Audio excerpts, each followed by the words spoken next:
आज अपन इस वीडियो के अंतर्गत क्या करेंगे कि जो मांग की अवधारणा है उसमें से क्या कि पिछले साल जो पिछले वर्षों में जो क्वेश्चन आए उन क्वेश्चनों को क्या कि अपन हम यहाँ पे हल करने की कोशिश करेंगे। जैसे एक क्वेश्चन है कि लिबिस्टिन के अनुसार बेड वेगन प्रभाव प्रदर्शित करता है। लिबिस्टिन है उसके अनुसार क्या है कि बेड वेगन प्रभाव है ये क्या प्रदर्शित करता है। जैसे उपभोक्ता दूसरे उपभोक्ता के मांग फलन का अनुसरण करता है, उपभोक्ता मांग के नियम के विपरीत आचरण करता है, उपभोक्ता उन वस्तुओं का क्रय करता है जो अत्यधिक महंगी है, उपभोक्ता कम कीमतों पर विलासिताओं वस्तुओं का क्रय करता है। तो इसमें देखिए आंसर तो ये होगा कि उपभोक्ता दूसरे उपभोक्ता के मांग फलन का अनुसरण करता है, मतलब कि दूसरे व्यक्ति को देखकर है उसकी जो मांग फलन है उसका ही वो अनुसरण करता है। तो इसको अपन कैसे दे इसको जाएगी समझने की कोशिश करेंगे कि चारों ऑप्शन है उसको अपन कैसे समझे और कैसे उसको आंसर को निकालें। जैसे है कि मांग का नियम। मांग का नियम क्या कहता है कि अन्य बातों के समान स्थिर अपरिवर्तित या दिया हुआ होने पर क्या है कि कीमत के बढ़ने पर मांग मात्रा कम होती, कीमत बढ़ती है तो उसकी मांग मात्रा कम होती। ये तो है मांग का नियम। लेकिन इसके कुछ अपवाद है जो क्या है कि इसको विपरीत भी कर देते हैं। जैसे मांग के अपवाद क्या है कि गिफिन वस्तुएं होती है जो घटिया वस्तुओं में भी घटिया होती है। गिफिन वस्तुएं क्या है कि कीमत पर देखी जाती है और जो कीमत है उसके पर देखी जाती है गिफिन वस्तुएं। इसमें क्या है कि घटिया वस्तु में भी घटिया वस्तु होती है। कीमत बढ़ने पर मांग भी बढ़ती है और कीमत घटने पर मांग भी घटती है। गिफिन वस्तु पे ये लागू होता है, वरना मांग का नियम क्या कहता है कि अन्य बातें सब स्थिर रहने पर कीमत के बढ़ने पर क्या है कि मांग मात्रा में कमी आती है। लेकिन घटिया वस्तुओं के संबंध में ये अपवाद है कि इसमें कीमत तो बढ़ रही है फिर भी उसकी क्या है कि मांग प्राइस है वो बढ़ रही है, फिर भी डिमांड बढ़ रही है, प्राइस कम हो रही है डिमांड कम हो रही है। ये मांग के नियम का क्या है एक सच्चा अपवाद है। फिर है वेबलन प्रभाव। वेबलन प्रभाव यानी प्रतिष्ठामूलक वस्तुओं के संदर्भ में कहा जा सकता है कि प्रतिष्ठामूलक वस्तु होती है ना उसके संदर्भ में वेबलन प्रभाव देखा जाता है। जैसे कि सोना है, सोना क्या है कि प्रतिष्ठा की कीमत है, वो चाहे कितना भी महंगा होगा तो भी लोग उसको क्या कि खरीदेंगे, तो महंगा होगा तो भी उसकी डिमांड बढ़ेगी। तो ये क्या है कि मांग का जो नियम है उसका अपवाद है। बढ़ना क्या है कि कीमत बढ़ती है तो उसकी मांग कम होनी चाहिए, लेकिन प्रतिष्ठामूलक जो वस्तु होती है उसकी कीमत बढ़ती है, फिर भी जैसे जैसे कीमत बढ़ती है उसकी मांग भी बढ़ती है। तो वह क्या है कि मांग के नियम का अपवाद माना जाता है। फिर है अति अनिवार्य वस्तु जो जीवन में निर्वाह करवाने के लिए आवश्यक है। जैसे डायबिटीज के मरीज पर कीमतों का प्रभाव नहीं पड़ेगा क्योंकि चाहे कितनी ही महंगी हो उनको लेना ही पड़ेगा। फिर है बेड वेगन प्रभाव। बेड वेगन प्रभाव क्या है कि किसी और व्यक्ति को देखकर उसकी नकल या उसकी कॉपी करना। तो ये क्या है कि मांग का जो नियम है ना उसके क्या है कि ये सच्चे अपवाद है। कितने अपवाद बताए गए हैं? एक तो गिफिन वस्तुएं जो घटिया वस्तुएं हैं उसके संदर्भ में, एक है वेबलन प्रभाव प्रतिष्ठामूलक वस्तुओं के संदर्भ में, तीसरी अति अनिवार्य वस्तुओं के संदर्भ में, चौथी है बेड वेगन प्रभाव के संदर्भ में। तो आप इन चारों को पढ़ के तो अगर ये चारों अपवाद आपको याद है तो आप क्या है कि उस क्वेश्चन का आंसर आसानी से दे सकते हैं। जैसे लिबस्टिन के अनुसार बेड वेगन प्रभाव क्या प्रदर्शित करता है, ये बेड वेगन प्रभाव है, ये क्या प्रदर्शित करता है किसी और व्यक्ति को देखकर उसकी क्या है कि नकल या कॉपी करना। तो इसमें देखो जैसे बेड वेगन प्रभाव क्या प्रदर्शित करता है, जैसे उपभोक्ता मांग के नियम के विपरीत आचरण करता है, ये नहीं कहा गया है इसमें। उपभोक्ता उन वस्तुओं का क्रय करता है जो अत्यधिक महंगी है, वो नहीं, ये तो अत्यधिक महंगी है वो तो होती है प्रतिष्ठामूलक वस्तुओं के संदर्भ में। उपभोक्ता कम कीमतों पर विलासिताओं या वस्तुओं का क्रय करता है, ये भी नहीं है। तो इसमें क्या है कि उपभोक्ता दूसरे उपभोक्ता के मांग फलन का क्या है कि अनुसरण करता है, मतलब उसको देख के उसकी नकल करता है। तो ये कौन सा है, बेडवेगन प्रभाव है। तो इस क्वेश्चन का आंसर क्या हो, जैसे बेडवेगन प्रभाव प्रदर्शित क्या करता है, उपभोक्ता दूसरे वस्तु के मांग फलन का अनुसरण करता है। इसको तो इसका राइट आंसर होगा 1 नंबर। फिर है आगे अपन देखेंगे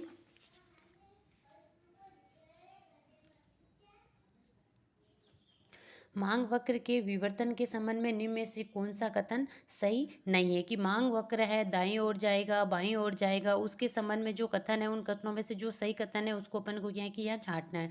जैसे जनसंख्या बढ़ने पर क्या है कि एक सामान्य वस्तु का बाजार वक्र दाहिनी ओर विवर्तित हो जाएगा। जैसे कि जनसंख्या बढ़ती है तो एक सामान्य वक्र का जो बाजार मांग वक्र है वो दाहिनी ओर विवर्तित हो जाएगा। पूरक वस्तुओं की कीमतें कम होने पर एक सामान्य वस्तु का बाजार मांग वक्र दाहिनी ओर विवर्तित हो जाएगा। इसमें क्या है कि जो गलत है वो छांटना है अपन को। प्रतिस्थापन वस्तु की कीमत कम होने पर एक सामान्य वस्तु का बाजार मांग वक्र बाईं ओर विवर्तित हो जाएगा। पूरक वस्तु के महंगे होने पर एक सामान्य वस्तु का बाजार मांग वक्र दाईनी ओर विवर्तित हो जाए। तो अपन को इसमें क्या करना है कि जो गलत वस्तु है, गलत है, उसको छांटना होता है। तो अपन देखिए सही कैसे, जैसे कि जनसंख्या बढ़ने पर एक सामान्य वस्तु का बाजार मांग वक्र दाईनी ओर, जैसे जनसंख्या बढ़ रही है तो उसको क्या है कि चीज़ों की भी आवश्यकता भी ज़्यादा होगी, तो मांग वक्र क्या है कि ये कहाँ बढ़ेगा, मांग वक्र दाईनी ओर बढ़ेगा। ये है अपना, इधर होता है दायां, इधर होता है बायां। तो क्या है कि जनसंख्या है बढ़ने पर एक सामान्य वस्तु का बाजार मांग वक्र, जैसे जनसंख्या ज़्यादा होगी तो क्या है कि मांग भी किसी चीज़ की मांग भी क्या है ज़्यादा होगी। जैसे ज़्यादा जनसंख्या है तो क्या है कि जैसे गेहूँ है तो गेहूँ की आवश्यकता भी जनसंख्या बढ़ने के साथ साथ उसकी आवश्यकता भी ज़्यादा बढ़ेगी। तो जो है मांग वक्र है वो क्या है कि वक्र दाईं ओर विवर्तित हो जाएगा। ये भी सही है। फिर है पूरक वस्तु की कीमतें कम होने पर एक सामान्य वस्तु का बाजार मांग वक्र दाईनी ओर विवर्तित हो जाएगा। पूरक वस्तु में क्या लेते थे अपन, पूरक वस्तु में लेते हैं अपन पेट्रोल और कार और पेट्रोल लेते हैं। तो इसमें क्या है कि पेट्रोल और कार लेते हैं।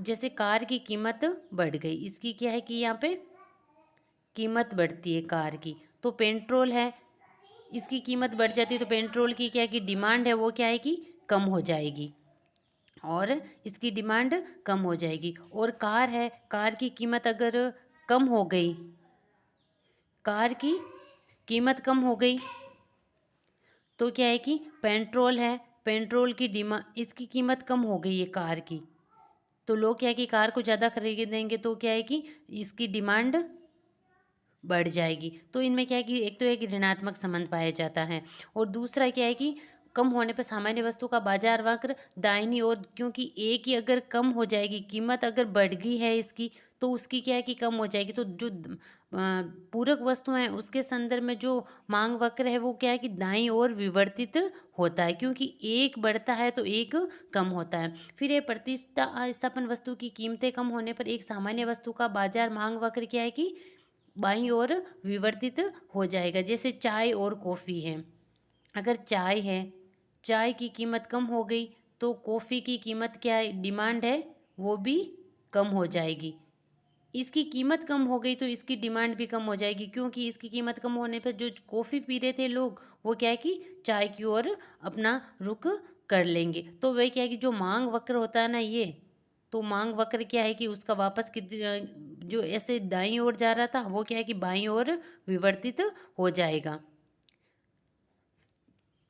और अगला है जैसे कि प्रतिस्थापन वस्तुएं, ये फिर पूरक वस्तुओं के महंगे होने पर एक सामान्य वस्तु का बाजार मांग वक्र दाहिनी ओर, पूरक वस्तुएं महंगी होने पर, पूरक वस्तुएं वही चाय और कॉफ़ी है, यह है कि महंगे होने पर एक सामान्य वस्तु का बाजार मांग वक्र दाहिनी ओर विवर्तित हो जाएगा। महंगा होता है तो वो दाहिनी ओर विवर्तित नहीं होगी, वो क्या है कि बाईं ओर विवर्तित होगी। तो इसमें क्या है, इसका सही आंसर है पूरक वस्तु के महंगे होने पर एक सामान्य वस्तु का बाजार मांग वक्र दाहिनी ओर विवर्तित हो जाएगा, ये क्या है कि गलत है। जैसे मांग मात्रा और मांग को देखते हैं अपन। मांग मात्रा में क्या है कि अन्य बातें समान होती है, कीमत में परिवर्तन होता है। मांग मात्रा में क्या होता है, अन्य बातें तो समान होती हैं लेकिन कीमत में क्या है कि परिवर्तन होता है। दो ही प्रकार का परिवर्तन कम या ज़्यादा होता है। जैसे अन्य बातों के समान रहने पर कीमत में वृद्धि होती है, तो मांग मात्रा में क्या है कि कमी होती है। अन्य बातें तो समान रहती हैं और जैसे कि कुछ वस्तु कीमत है, अन्य वस्तुएं समान रहती आती है और इससे मांग का संकुचन होता है और मांग में क्या है कि कमी आती है और मांग का संकुचन कहते हैं। किसमें कमी होती है, इसमें अन्य बातों के समान रहने पर कीमत में तो वृद्धि होती है। अगर कीमत में वृद्धि हो जाए तो व्यक्ति क्या है कि जैसे 1 किलो आलू लेने गया है और उसमें क्या है कि कीमत बढ़ गई तो वो क्या करेगा, 1 किलो की जगह कि आधे किलो ही आलू लेके आएगा। तो उसमें क्या है कि उसकी मांग है, उसकी मांग मात्रा में तो कमी हो गई है, तो इसमें मांग का क्या होगा, संकुचन होता है।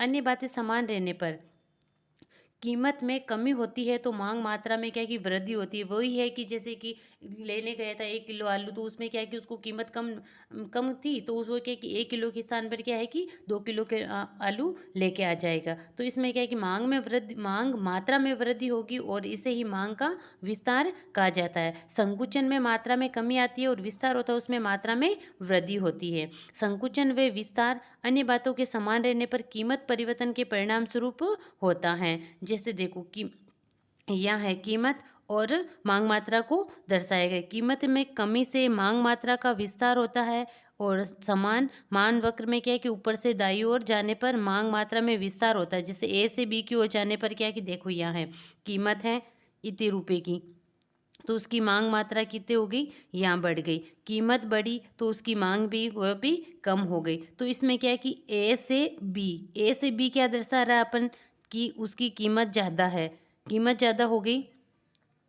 ये ए वाला बिंदु, ए और बी, ए ये है और बी है, इसमें क्या है कि कीमत है इतनी, तो उसकी मात्रा इतनी हो गई। फिर है यह है इसकी मांग मात्रा। जैसे ए से बी है वो अपन को ए से बी के ऊपर की तरफ जाने पर क्या होता है इसका संकुचन, और नीचे के आने पर मांग मात्रा का विस्तार होता है। जैसे ये ए से बी है, यह मांग मात्रा का विस्तार हो रहा है, और इससे ऊपर ऊपर जाएंगे तो वह क्या है कि मांग का संकुचन होता है। तो इसमें क्या है कि संकुचन होता है तो मांग वक्र क्या है कि बाईं ओर जाता है, और विस्तार होता है तो वो दाईं ओर जाता है।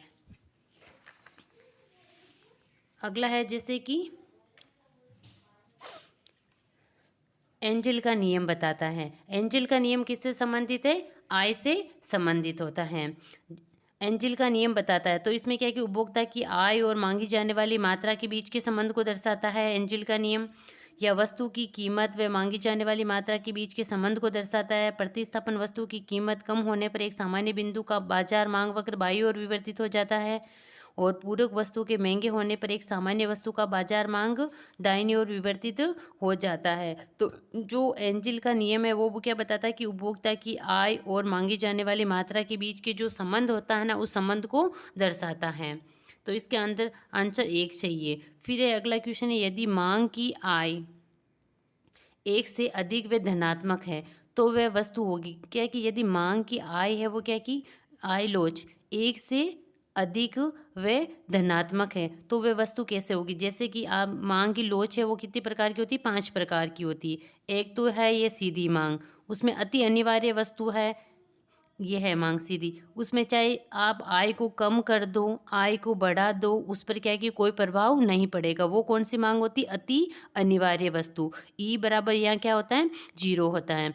एक है कि जैसे कि अति अनिवार्य वस्तु, फिर अनिवार्य वस्तु है उसमें क्या है कि जैसे कि ये है आय में थोड़ा सा ही परिवर्तन होता है, लेकिन मांग में थोड़ा सा क्या है कि ज़्यादा परिवर्तन हो जाता है, तो यह कि अनिवार्य वस्तु के अंतर्गत होता है। ई है लोच है वो क्या है कि ई से ज़्यादा, एक है वो इससे ज़्यादा होता है। फिर ये सामान्य वस्तु है। सामान्य वस्तु में इकाई बराबर होती है कि जितना आय में परिवर्तन होता है उतनी ही मांग में परिवर्तन होता है, वो सामान्य वस्तु है, बराबर इकाई एक ही होती है। फिर ये इकाई से अधिक लोच मांग में, जैसे कि आय में है उसमें तो परिवर्तन थोड़ा सा होता है, लेकिन वस्तुओं की मांग में ज़्यादा परिवर्तन हो जाता है तो वो क्या है कि विलासिता की वस्तुओं के बारे में ये कहा जाता है कि इकाई से अधिक लोच होता है। ये इकाई है, ये लोच है, तो इसमें क्या है कि मुंह किसकी तरफ खुला हुआ है, ई की तरफ, तो ये क्या है कि इकाई से अधिक लोच, इकाई से अधिक लोच किस में होता है, विलासिता की वस्तु में होता है।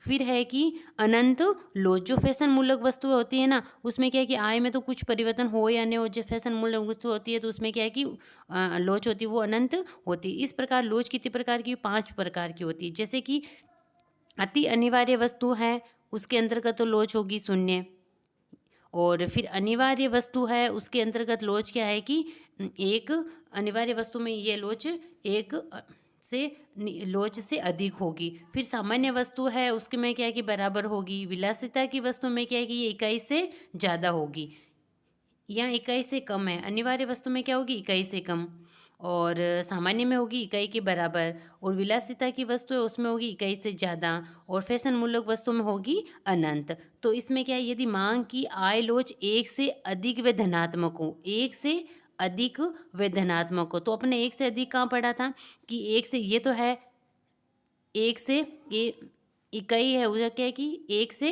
कम है, और यहाँ सामान्य है, यहाँ है इकाई एक से अधिक है। कहाँ होगी? एक से अधिक। एक से अधिक किसमें होती है? विलासिता की वस्तुओं में होती है। तो यहाँ क्या होगा? एक आवश्यक वस्तु मूलक, आवश्यक वस्तुएं होती है ना जो अनिवार्य वस्तुएं, इसमें तो क्या होती है? एक से कम होती है लोच। फिर है कि एक हीन वस्तु, नहीं गिफिन वस्तु, ये हीन वस्तु गिफिन वस्तु इसमें नहीं आती है। इसमें तो आवश्यक, ये दो तो ऑप्शन वैसे ही कट जाते हैं। फिर है कि विलासिता की वस्तु, विलासिता की वस्तु में अपन ने क्या देखा? इकाई से ज़्यादा लोच होती है, इकाई से। तो इसमें आंसर ये है। एक है जो क्या है कि अति अनिवार्य वस्तु, उसमें तो क्या है कि 0 होता है, और जो अनिवार्य वस्तु है उसमें क्या है कि 1 से कम होती है लोच, सामान्य वस्तु में बराबर होती है, और विलासिता की वस्तु है वो इकाई से ज़्यादा होती है, और फैशन मूलक वस्तु में क्या है कि वो अनंत होती है। फिर है अगला कीमत का प्रभाव। वो है कीमत का प्रभाव गिफिन वस्तुओं पर और आय का प्रभाव घटिया वस्तुओं पर पड़ता है। जैसे कि कीमत है उसका प्रभाव पर तो पड़ता है गिफिन वस्तु पर, और आय का प्रभाव है वो पड़ता है घटिया वस्तु पर। जैसे कि घटिया या और आय, तो आय का प्रभाव किस पे पड़ता है? घटिया वस्तु पर, और गिफिन वस्तु अगर आएगी तो उसमें क्या है कि कीमत का प्रभाव पड़ेगा, और घटिया वस्तु है उस पर आय का प्रभाव पड़ेगा। जैसे कि कीमत प्रभाव ये क्या है कि मांग की लोच है, उसमें क्या है ये क्या है कि उसका अपवाद माना गया है गिफिन वस्तु है, क्योंकि इसकी कीमत कम होती है, कीमत बढ़ती है तो लोग खरीदते हैं, कीमत कम होती है तो लोग कम खरीदते हैं। आय है, आय का प्रभाव ऐसे पड़ता है कि व्यक्ति की आय अगर बढ़ जाती है तो वो क्या है कि घटिया वस्तु को कम खरीदने लग जाएगा, और आय अगर उसकी कम हो गई तो वो घटिया वस्तु को ज़्यादा खरीदने लग जाएगा। फिर है मांग का नियम। अन्य वस्तु के समान रहने पर, अन्य है जो वस्तु उसके समान रहने पर वस्तु सामान्य वस्तु पर कीमत के संदर्भ में अपन यहाँ देखते हैं। कीमत अगर किसके संदर्भ में देखते हैं? कीमत के संदर्भ में देखते हैं। मांग का नियम, जैसे कीमत बढ़ती है डिमांड कम होती है, कीमत कम होती है तो डिमांड बढ़ती है। ये किसके संदर्भ में देखा गया? घटिया वस्तुओं के संदर्भ। कीमत का प्रभाव किस पर पड़ता है? घटिया वस्तुओं पर पड़ता है। तो इनमें जो संबंध है वो कैसा है? ऋणात्मक संबंध है, क्योंकि कीमत बढ़ती है डिमांड कम होती है, कीमत कम होती है डिमांड बढ़ती है। यह है ऋणात्मक संबंध। कीमत लोच कैसा होता है? यहाँ ऋणात्मक होता है, और मांग वक्र का जो ढाल होगा वो भी क्या होगा? ऋणात्मक होगा। अपवाद गिफिन वस्तु है, इसका अपवाद क्या दे सका जा सकता है? गिफिन वस्तु। ऐसे आमतौर पर मांग का नियम यही कहता है कि कीमत बढ़ती है तो डिमांड कम होगी, और कीमत कम होगी तो डिमांड ज़्यादा होगी। लेकिन जो इसका अपवाद कौन सा सच्चा? गिफिन वस्तु है। कीमत के संदर्भ में किसको देखते हैं? गिफिन वस्तुओं के समय कीमत कम हुई डिमांड कम हो गई, कीमत बढ़ी डिमांड भी बढ़ गई। ये किसके संबंध में है? गिफिन वस्तुओं के संबंध में। इनका जो संबंध होगा वो कैसा होगा? धनात्मक होगा, क्योंकि दोनों ही घट रहे हैं या दोनों ही बढ़ रहे हैं, तो धनात्मक लोच भी धनात्मक होगी, और मांग वक्र का जो ढाल होगा वो भी क्या होगा?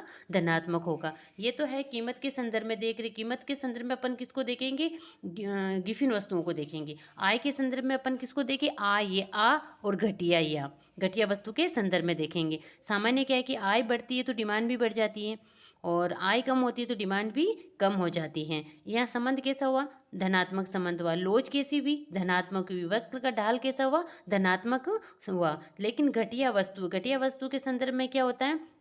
आय बढ़ती है डिमांड कम होती है, आय कम होती है डिमांड बढ़ती है। ये किसके संदर्भ में? घटिया वस्तु के संदर्भ में। ये क्या है कि उसकी एक अपवाद माना जा सकता है। तो यहाँ संबंध है वो कैसा होता है? ऋणात्मक होता है। आय लोच भी ऋणात्मक होगी, वक्र का ढाल भी ऋणात्मक होगा। अपन एक क्वेश्चन देखते हैं। अन्य बातें स्थिर रहने पर एक वस्तु की कीमत गिरने के परिणाम स्वरूप व्यक्त किया जाता है। कीमत गिरने के परिणाम स्वरूप व्यक्त किया जाता है। कीमत गिरती है तो मांग में वृद्धि होती है, मांग में कमी होती है, मांगी गई मात्रा में विस्तार होता है, मांगी गई मात्रा में कमी होती है। कीमत गिरने के परिणाम स्वरूप अन्य बातें स्थिर रहती है। एक वस्तु की कीमत गिरती है उसके परिणाम स्वरूप व्यक्त किया जाता है। कीमत अगर गिरी तो क्या है कि यहाँ पर मांग पड़ते तो मांग में मांग मात्रा का नियम है, तो उसमें मांगी गई मात्रा में विस्तार होगा। मांग में वृद्धि, मांग में कमी नहीं होगी। इसमें मांगी गई मात्रा है उसका विस्तार या कम ज़्यादा। अगर कीमत गिरी तो उसके विस्तार हो जाएगा, क्योंकि वो ज़्यादा मात्रा में खरीदने लग जाएगा। और की मात्रा, जैसे 1 किलो के आलू लेने गया था, उसकी कीमत कम हुई तो वो क्या कर रहा है उसने कि 2 किलो आलू लेके, तो उसकी मात्रा बढ़ गई। वहाँ पे मांगी गई मात्रा में कमी नहीं होगी, मांगी गई मात्रा उसमें क्या है कि उसका विस्तार होगा। अगला एक वस्तु है पूरक वस्तु से संबंध। जैसे यदि एक वस्तु की कीमत में परिवर्तन करने से दोनों वस्तुएं एक्स और वाई की खरीदी गई मात्रा बढ़ती है या घटती है, तो इन दोनों वस्तुओं के मध्य मांग की तिरछी लोच कैसी होगी? मांग की तिरछी लोच हमेशा क्या होगी? ऋणात्मक होगी, क्योंकि एक घटती है एक बढ़ती है, तो उसमें क्या है कि ऋणात्मक संबंध आता है। जैसे एक स्थापन वस्तु, स्थापन वस्तु में क्या होता है? चाय और कॉफी होती है। जैसे स्थापन चाय है की कीमत बढ़ गई, कीमत चाय की बढ़ी तो कॉफ़ी की क्या है कि डिमांड बढ़ जाएगी और इसकी डिमांड कम हो जाएगी। और उल्टा ऐसा होगा कि अगर इसकी कीमत, चाय की कीमत कम हो गई तो कॉफ़ी की डिमांड क्या है कि कम हो जाएगी। क्यों? वो लोग जो कॉफ़ी पी रहे थे वो चाय पीने लग जाए। तो पूरा स्थापन वस्तु होती है ना, उसमें क्या है कि संबंध हमेशा कैसा होता है? धनात्मक होता है। स्थापन वस्तुओं के संबंध में संबंध है हमेशा क्या होता है? धनात्मक होता है। पूरक वस्तुएं होती है ना, जैसे कार और पेट्रोल, दो वस्तुओं के बढ़ती है या घटती हैं, तो इसमें क्या है कि जैसे इसकी कीमत बढ़ी तो पेट्रोल की डिमांड कम हो गई, इसकी अगर कीमत कम हुई इसकी तो डिमांड बढ़ गई। घटती है या बढ़ती है, तो या जो उदाहरण दे रखा है वो अपन को क्या है कि पूरक वस्तुओं के संदर्भ में दे रखा है, घटती है या बढ़ती है। ठीक है, तो उस पूरक वस्तु हमेशा क्या होती है? ऋणात्मक होती है। और स्थापन वस्तु वो हमेशा क्या है कि धनात्मक होगी। कीमत लोच, वस्तु की स्वयं की कीमत और स्वयं की मांग। वस्तु कीमत लोच क्या होती है? वस्तु की स्वयं की कीमत पी एक्स और स्वयं की मांग, इसी वस्तु की कीमत है एक्स वस्तु की कीमत और एक्स वस्तु की मांग। आय लोच ये होती है कीमत लोच। कीमत लोच में अपन क्या देखते हैं? एक्स वस्तु है उसी की कीमत और उसी की मांग डिमांड को देखते हैं।